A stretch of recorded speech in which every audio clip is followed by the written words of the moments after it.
Welcome back to CRAPS Energy. This is your girl Truth. And in this video, I'm going to show you guys how I made my shooter box.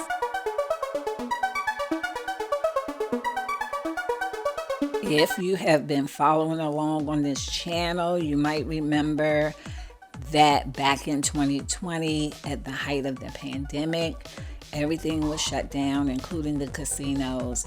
And for those of us who love the game of craps and wanted to play, I, for one, decided to venture out and make my own shooter box.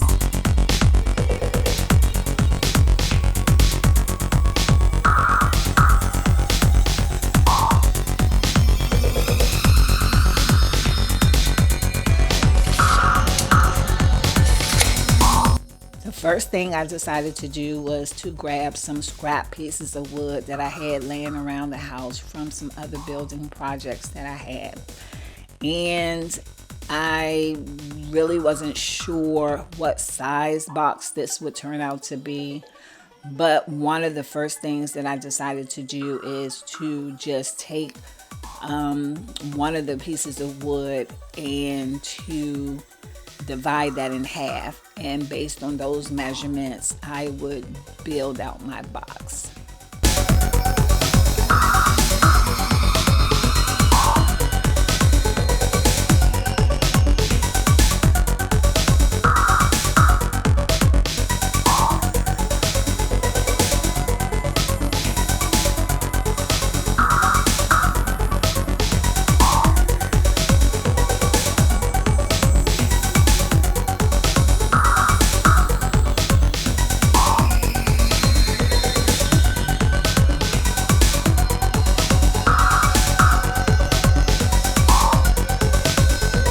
So I've got this piece all measured out and decided to go ahead and cut my pieces down to size. The one piece would be the base, and then the smaller pieces are being cut out for the sides and for the back.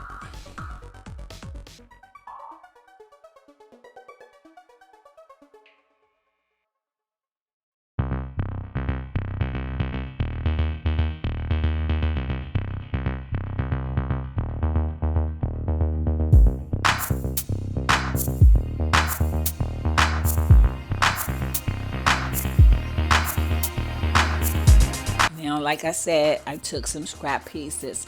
One of the scrap pieces was about 12 inches, and so dividing that in half gave me two 6-inch tall sides.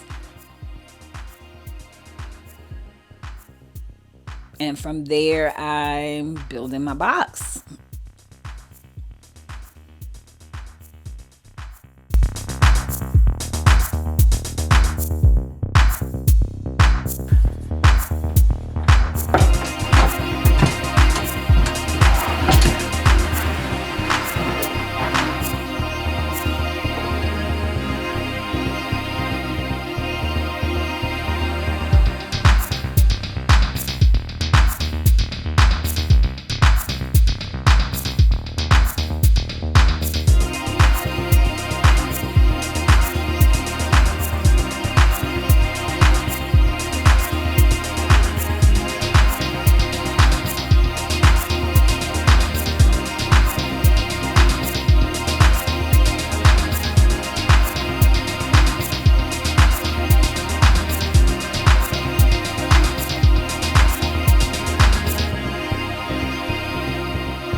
doing a little bit of final measuring. Some of the pieces were a little too long, and so just trying to get everything all evened up so that I can get everything all put together.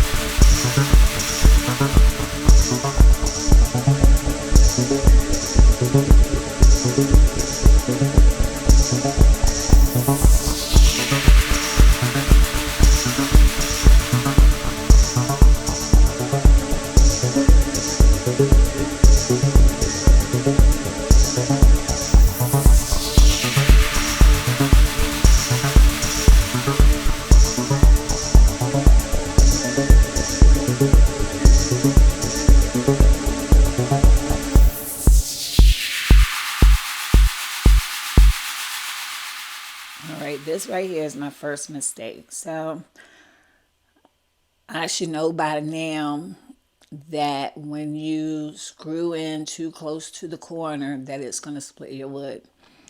But I did it anyway.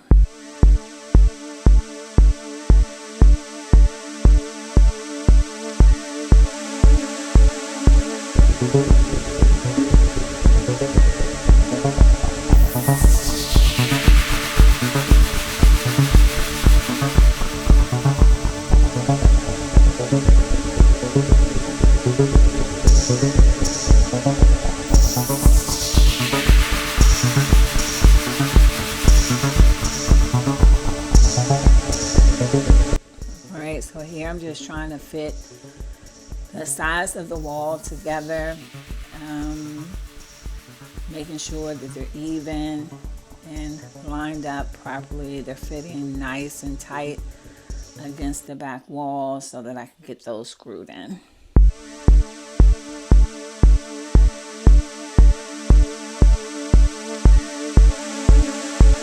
Now, one thing you must do when you're building any kind of wood project is to make sure that you get things glued and screwed down nice and tight.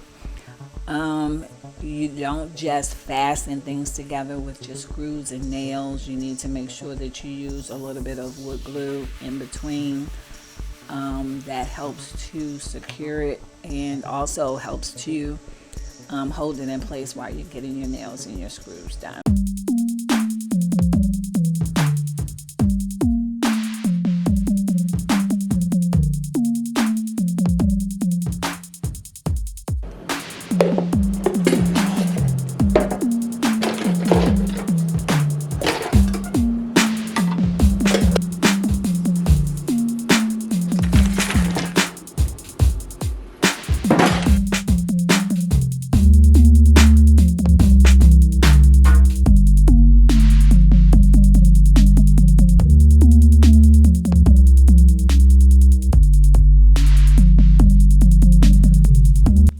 Now that I got all of my boards fitting together, so everything has been glued down, everything has been screwed in, now I am gonna put a little bit of trim on it. And here you can see that this is my second mistake because the back wall is just slightly higher than the size of my wall, and so my trim is not fitting securely flat, but I'll fix that later in the video and you'll see that.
this step is called edge banding, and it's a typical process in building wood projects. It gives texture to your edges, to your cut edges, so that it looks like a finished wood project.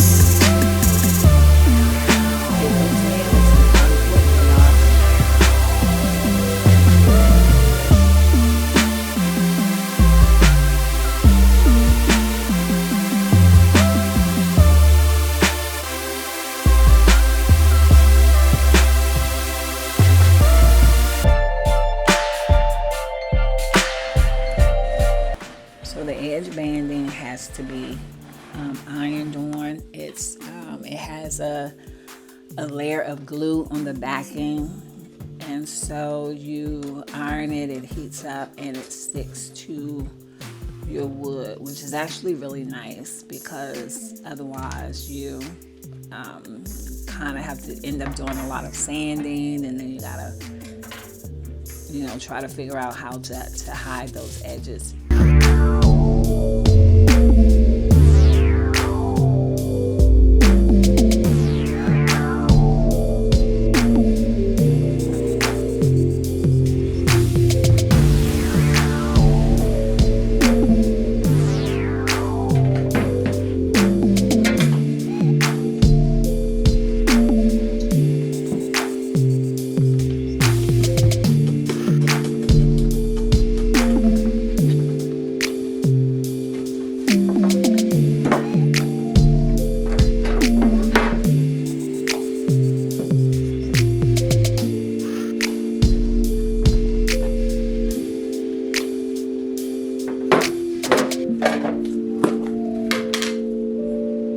So this is also a part of the finishing process, where you kind of look at what you've done and you just kind of go back and fill in holes and things like that. You can cover your nails if you want to, or you can, like I said, do some patchwork.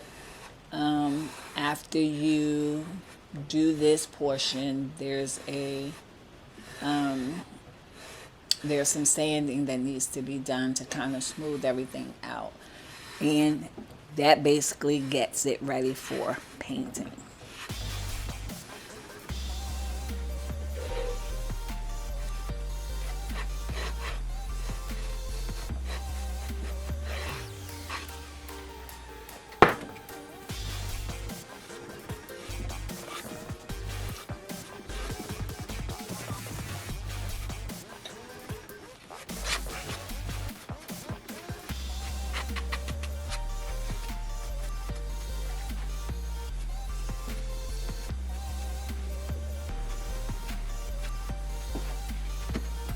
Just going to move all the way around, looking at each side to make sure that all the holes are covered, that there's no empty spaces or anything like that.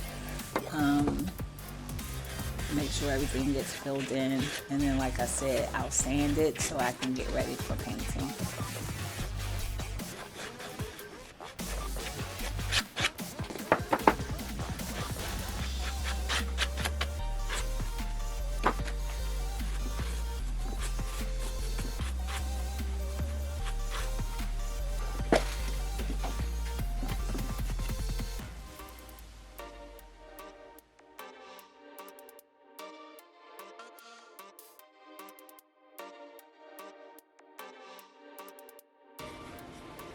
This is the rubber mat that I had on my old table, and so I'm just kind of cutting down a piece to size for the new shooter box. And the rubber is pretty thick, so it took me actually a little while to kind of cut that out. One of the good things about this though was that by it being having those diamonds, it made it really easy for me to cut in a straight line. So I was happy about that.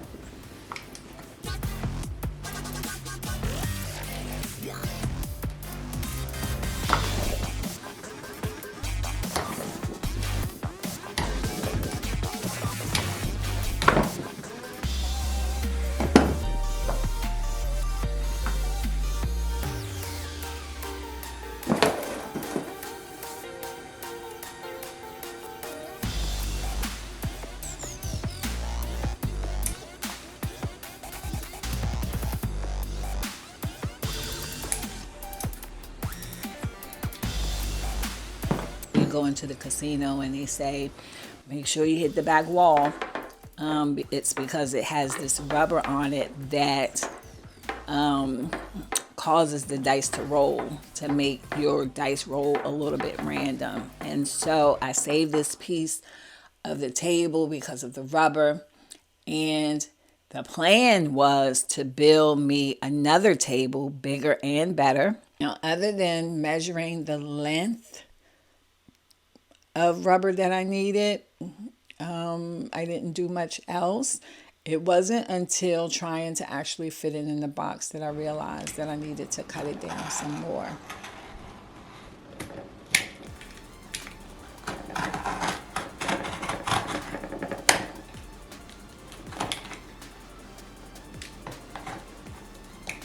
Once I got it cut down, I thought it fit in quite nicely, and actually it was really easy.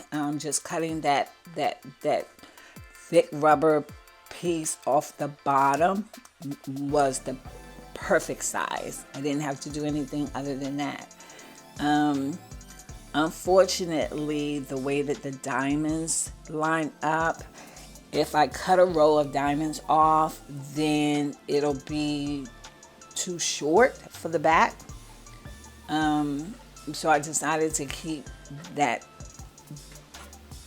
those diamonds on to give it the length that it has, so that it kind of comes around the side a little bit. Now this is cloth from my old table, and I didn't really want to cut it, but it was all that I had to work with for now.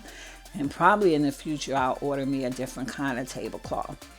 But for now, what I decided to do was to just kind of identify a nice centerpiece to be able to use for the shooter box, and decided to go with some of the generalized wording that they had printed in the center.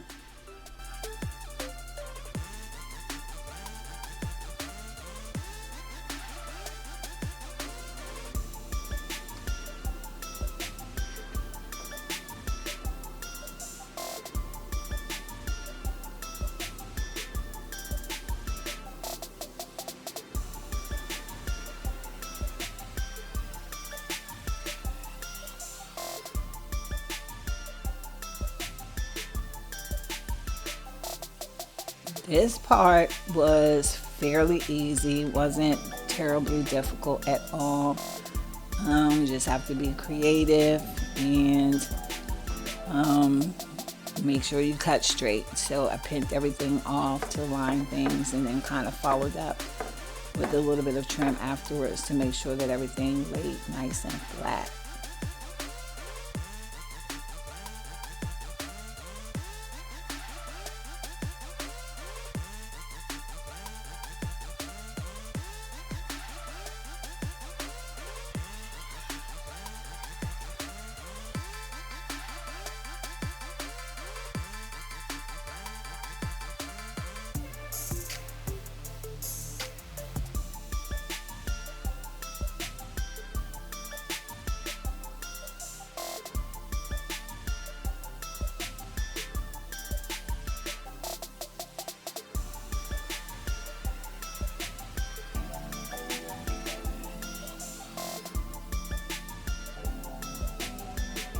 Alright, so once I get everything cut out, before I glue everything down, you gotta go and paint.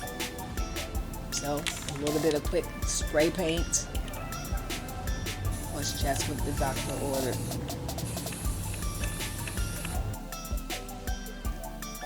Everything's been glued down. I got my belt in the bottom. I've got my rubber mat in, the bricks to just use to give it a little bit of weight. Now the only thing left to do is to get the handle on and roll the dice.